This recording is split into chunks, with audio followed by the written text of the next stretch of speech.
Jadi direksi kita tidak punya duit lagi. Jalan keluar yang diberikan kepada kita adalah diserahkan saya mengkoordinir panenlah itu buah seperti biasa. Terus jual hasilnya itu bagilah kepada karyawan kita semua untuk menutupi gaji dan yang tertunggak.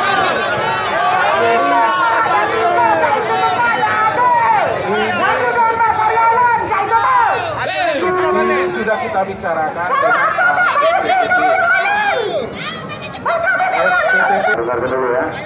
dengan kesepakatan itu sudah kita tuangkan di dalam surat yang 9 poin yang disampaikan Pak Bupati tadi.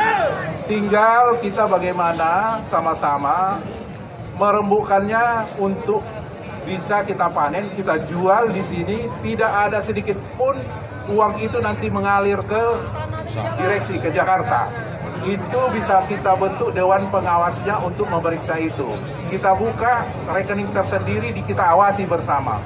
Itulah yang diberi mandat kepada saya. Soal kemana kita jual itu nanti tergantung mana yang menguntungkan kita, menurut kita, ya kan? Apakah ada orang yang menjual, membeli di depan, bayar di depan? Itu kita kejar itu.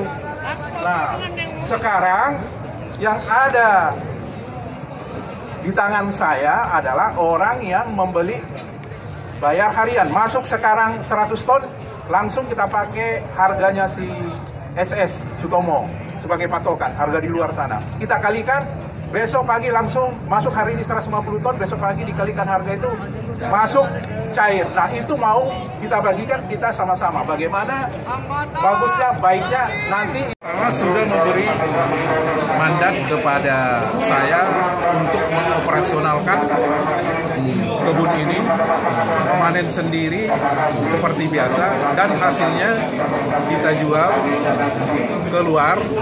Untuk hasilnya itu kita bagikan kepada karyawan untuk menutup gaji karyawan tersebut. Berarti penjualan ini murni karyawan, tidak ada keterlibatan direksi? Tidak, direksi sudah melimpahkan kepada saya sepenuhnya untuk mengoperasionalkan perusahaan ini tanpa hasil yang mengalir ke direksi gitu. Total 100% hasil penjualan tersebut kita alokasikan kepada seluruh gaji karyawan dan operasional kebun tentunya gitu. Sampai kapan?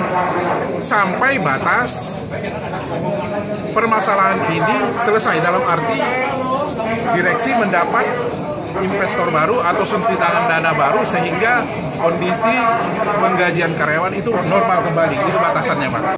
Jadi hanya di gedung DPR itu yang kami kunjungi di sini yang difasilitasi. Alhamdulillah dari DPR difasilitasi ruang rapat dan lain sebagainya. Harapan kita untuk Pemda. Harapan kita untuk Pemda, semoga sini ke depan bisa lebih menekankan lagi kepada pihak manajemen yang ada di Minanga untuk mengawasi dalam arti pembayaran gaji-gaji karyawan ini. Jangan sampai terlambat. Inilah dampaknya kalau terlambat. Berapa bulan Pak? Bisa dijelaskan? Kurang lebih 3 bulan. 3 bulan. Itulah hak-hak kami yang belum dibayarkan kurang lebih 3 bulan. Namun hak-hak yang lain masih banyak.